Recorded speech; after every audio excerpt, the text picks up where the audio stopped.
के लिए बाहर क्या चला गया, ये क्या हो गया।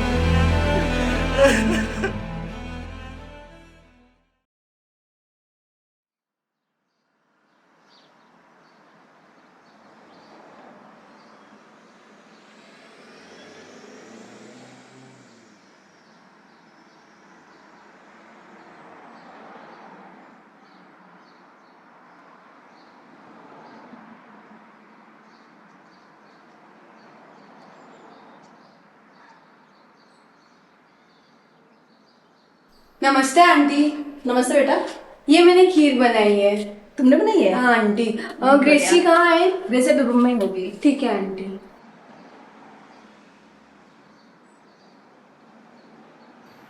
Aunty, aunty. हाँ बेटा। ग्रेसी तो ऊपर नहीं है। ठीक है आंटी।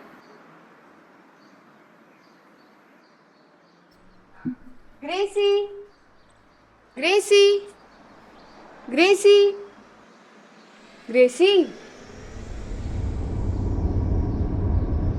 ग्रेसी। हाँ। ये क्या कर रही है? अरे कुछ नहीं, पौधा सही कर रही थी। ले छोड़ ना, मुझे चेंज करना है, नीचे हाँ, चलते हैं अपन।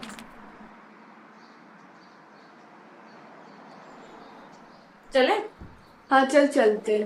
अच्छा सुन, मुझे ना मार्केट जाना था। हाँ तो चल, मैं तुझे छोड़ते हुए निकल जाऊंगी। हाँ चलो।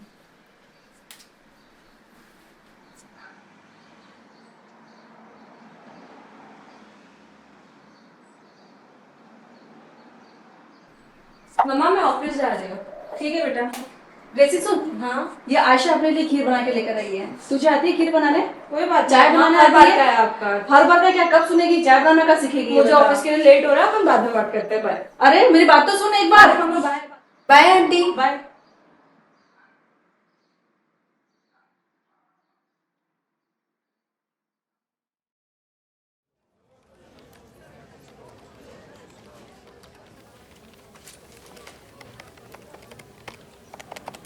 सर आपने बुलाया था? अंदर आओ। ग्रेसी, मुझे अर्जेंट बेसिस पे एक हिंदी में कंटेंट चाहिए। ब्रीफिंग में तुम्हें मेल कर देता हूँ और 1 घंटे में मुझे चाहिए। लेकिन सर आप भी जानते हैं मेरा हिंदी का कंटेंट बिल्कुल भी अच्छा नहीं है। मैं इंग्लिश का कंटेंट लिख सकती हूँ बट हिंदी का बिल्कुल भी नहीं।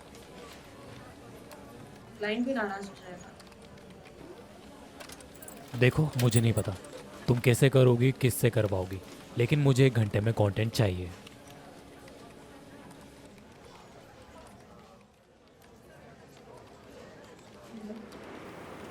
मैं आयशा, एक्चुअली यहाँ पर एक अर्जेंट हेल्प चाहिए।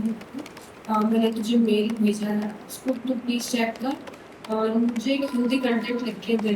और आधे घंटे में करके भेज सकती? ओके, हाँ ठीक है, थैंक यू। सर मैंने आपको मेल कर दिया है, आप एक बार चेक कर लीजिए। ऑलराइट, मैं क्लाइंट को शेयर कर देता हूँ।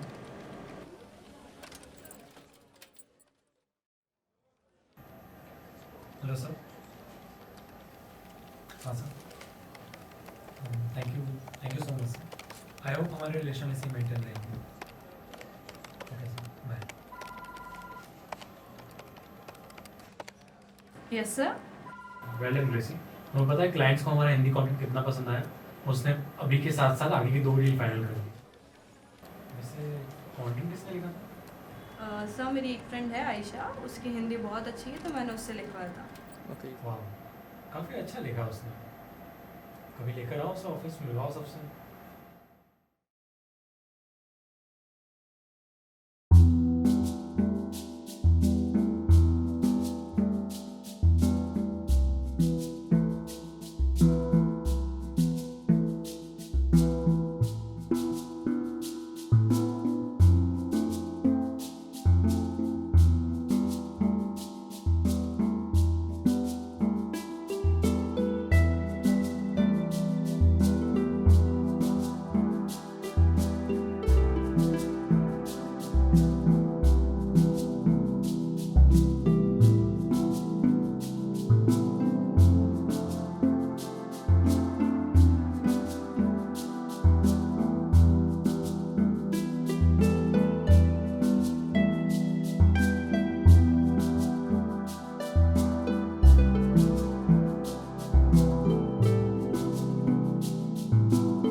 ये आयशा है। हेलो आयशा। सीरियसली तुमने जो हिंदी कंटेंट लिखा है बेटर है, इसलिए और मैं चाहता हूँ कि मेरे सारे आने वाले वीडियो तुम करो। Thank you so much sir इस अपॉर्चुनिटी के लिए, और इसमें मैं अपना 100% दूंगी। खाना तो बन ही रहा है, तब तक ये खा लेते हैं।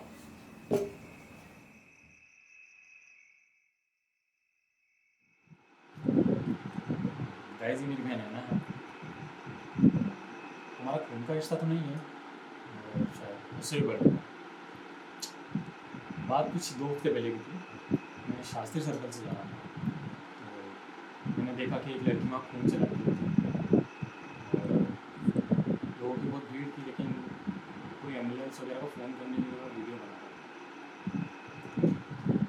मैंने एम्बुलेंस को कॉल किया, उसको हॉस्पिटल ले गया, और ये आज तुम्हारे साथ कोई भी इसके पैरों में चोट लगी, पर इट्स फिर भी better. Anna, I am telling you कि तुम बहुत खुशनसीब हो कि तुम्हें सर जैसे भाई मिला। हाँ वैसे भी भैया के अलावा मेरा इस दुनिया में और कोई है भी नहीं।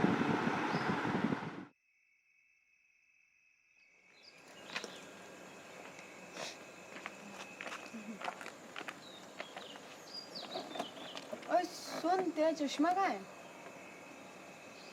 शायद अंदर ही गया होगा, रुक मैं देख के आती हूँ 2 मिनट।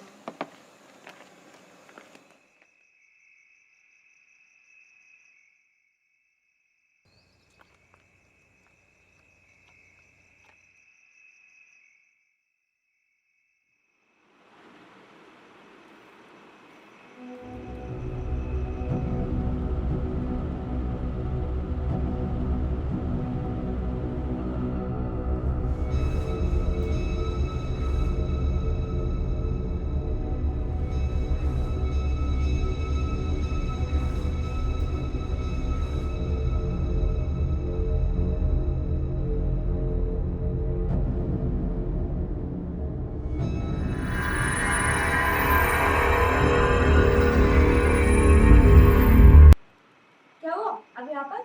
अरे कुछ नहीं, चश्मा ढूंढ रही थी मैं। अच्छा हाँ, वो मैंने ना टेबल पे रख दिया वो रहा।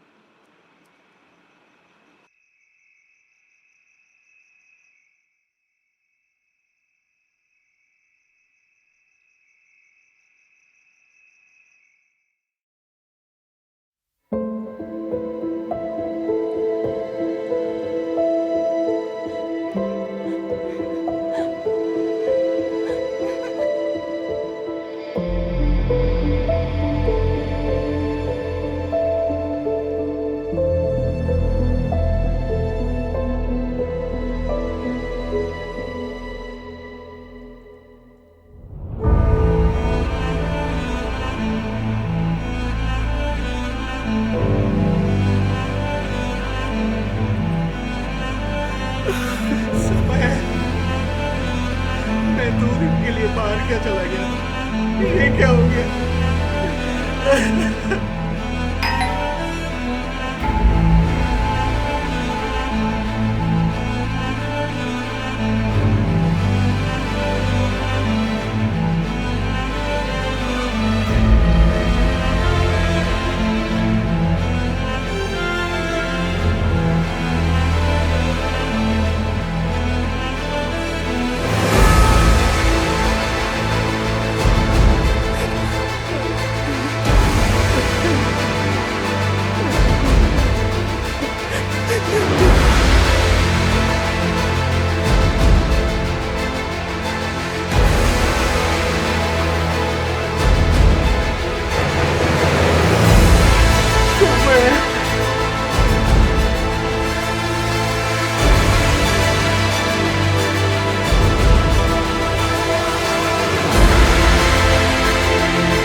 आखिरी वक्त में भी अपने पोते से नहीं मिल पाया।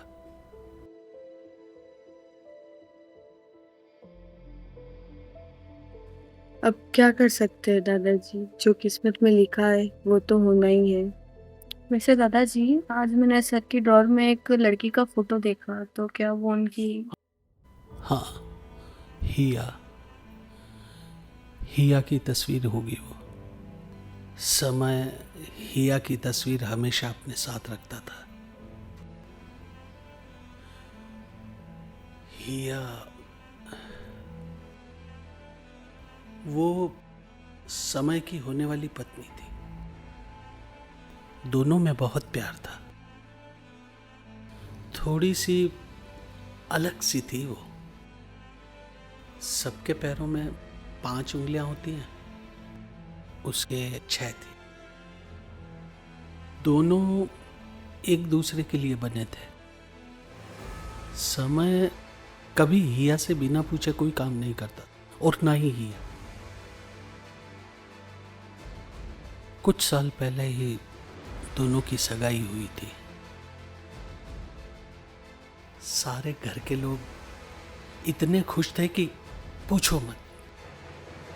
और फिर एक दिन पता नहीं कैसे सारी खुशियां चुटकियों में मातम में बदल गई। सगाई के कुछ दिन बाद ही पता चला कि हिया को ब्लड कैंसर है। बहुत इलाज करवाया, बचा नहीं पाया। लास्ट स्टेज था। और फिर वही हुआ जिसका डर था। चली गई समय को छोड़कर, हम सबको छोड़कर चली गई। इतना समय गुजरने के बाद भी समय उसे भुला नहीं पाया था।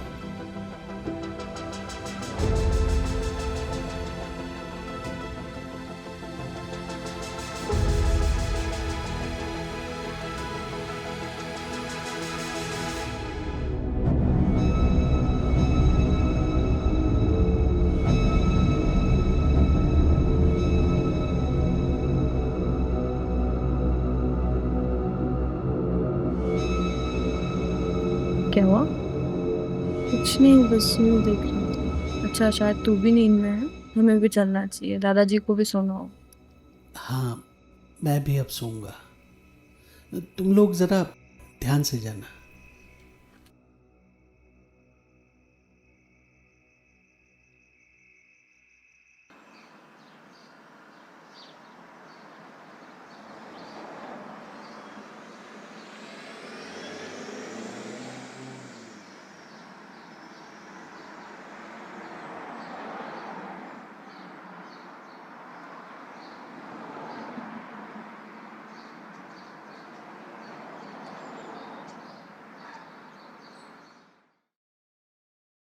प्रॉपर्टी के पेपर्स, अब ये सब हमारा है।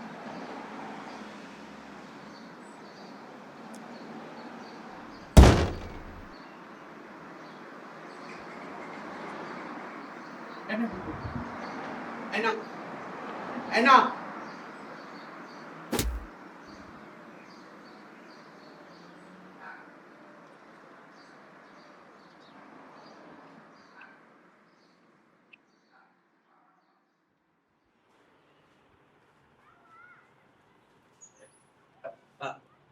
हाय, समय है क्या घर पर? आपको मैं उसका बचपन का दोस्त रौनक, वो शादी का कार्ड देने आया था। या तो हमारे बीच नहीं है, उन्हें मरे आज ही 7 साल हुए हैं। क्या मत कैसे? और आप कौन है? मैं ऐना हूँ, समय की बहन। भैया का मरना बहुतों के लिए बस एक राज है, लेकिन मैं चाहती हूँ कि ये राज तुम्हें पता चले, क्योंकि तुम भैया के सबसे अच्छे दोस्त हैं। ये पूरी एक साजिश थी जो तब शुरू हुई थी जब भैया और हिया की सगाई हुई थी।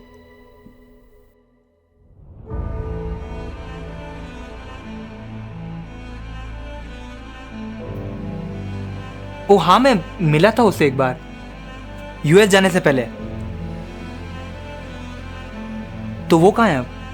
हिया को गुजरे कई साल हो चुके हैं। जब भैया और हिया की सगाई हुई थी तभी भैया ने अपनी प्रॉपर्टी का आधा हिस्सा हिया के नाम कर दिया था और यहाँ तक कि एक अग्रीमेंट भी साइन किया था कि अगर भैया को फ्यूचर में कुछ भी होता है तो उनकी सारी प्रॉपर्टी हिया के नाम हो जाएगी। असली कहानी यहाँ से शुरू होती है जब ये सारी बात पता चली दादाजी को, हिया के दादाजी को। और जब उन्हें ये बात पता चली तो उन्होंने सबसे पहले अपनी ही पोती को एक्सीडेंट के ज़रिए मरवा डाला और सबसे ये कहा कि उसकी मौत कैंसर से हुई है। इतना लालच आ गया था उनके मन में कि उन्होंने ये तक नहीं सोचा कि वो अपनी ही पोती के साथ ऐसा घिनौना खेल खेल रहे थे। जब हिया का हिस्सा उन्हें मिल गया तो बाकी प्रॉपर्टी के लालच में उन्होंने भैया का हिस्सा भी हड़पना चाहा और उसमें उन्होंने अपनी कठपुतली बनाया आयशा को। आयशा जो कि हिया की बचपन की दोस्त थी, इतनी करीबी दोस्त, इतनी गहरी दोस्त कि चोट हिया को लगती थी तो दर्द आयशा को होता था। जब हिया की मरने की बात आयशा ने सुनी तो वो अपना मानसिक संतुलन खो बैठी। बहकी बहकी हरकतें, बातें करनी शुरू कर दी। उसे इल्यूजन्स होने शुरू हो गए। उसे लगता था कि हिया हमेशा उसके साथ ही है, उसके पास ही है।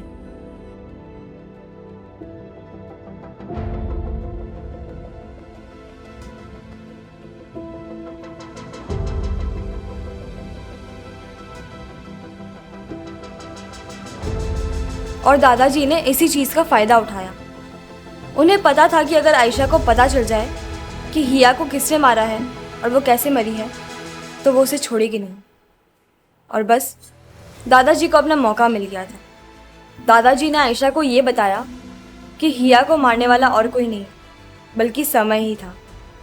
बस फिर क्या था, जैसा जैसा दादाजी बोलते गए आयशा वैसा वैसा करती गई।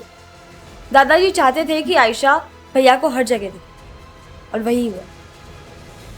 आयशा भैया को हर जगह दिखने लगी। दादाजी और आयशा जानते थे कि ग्रेसी भैया की एम्प्लॉय है और सबसे पहले आयशा और ग्रेसी की उन्होंने दोस्ती करवाई। और बस आयशा का हिंदी में अच्छा होना उनके बहुत काम आया। और जैसा कि उनका प्लान था आयशा और समय को मिलवाना और मौका पाकर उसे मार देने का, वो पूरा हुआ उस दिन जब आयशा और ग्रेसी समय के घर पहुंचे। उस शाम सब कुछ ठीक था, खाना खाया सबने, सब खुश थे।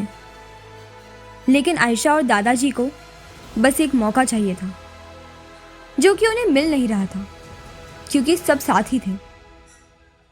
फिर जब ग्रेसी अपना चश्मा अंदर भूल गई थी तब उन्हें वो मौका मिला। ग्रेसी इधर से अंदर गई तब तक दादाजी ने समय को उसके रूम के बेड पे बांध दिया था और तब तक आयशा भी रूम में आ चुकी थी समय को मारने के लिए। ग्रेसी को जब समय के रूम से आवाज़ आती है तब दादाजी को पता चल गया होता है कि ग्रेसी उनके लिए खतरा बन सकती है। दादाजी उसे भी मारने की कोशिश करते हैं लेकिन उसी वक्त मैं बाहर आ जाती हूँ और दादाजी वहाँ से भाग जाते हैं। अगले दिन वही दादाजी समय के दादाजी बनकर घर में घुसते हैं ताकि वो प्रॉपर्टी के सारे पेपर्स ढूंढ सके। मुझे भी उन पर थोड़ा शक हुआ क्योंकि भैया ने कभी मुझे अपने दादाजी के बारे में कुछ बताया नहीं था। और मेरा शक यकीन में तब बदला जब मैंने उस दिन दादाजी और आयशा को बात करते हुए सुना। उन लोगों ने तो मुझे भी मार दिया था। उन्हें लगा कि मैं मर गई हूँ, लेकिन नहीं, मैं मरी नहीं थी, जिंदा थी मैं। तो अब आयशा और दादाजी कहाँ हैं? दादाजी को अपने एक्सपोज हो जाने का डर था। उन्हें लगा था कि आयशा कभी ना कभी तो अपना मुंह खोल ही देगी और वो फंस जाएंगी, इसलिए उन्होंने आयशा को भी मार डाला।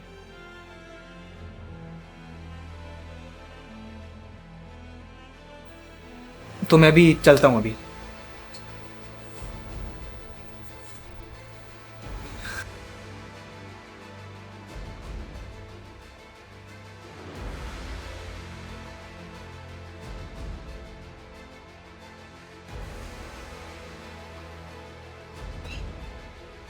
यहाँ सबकी पहचानें झूठी है।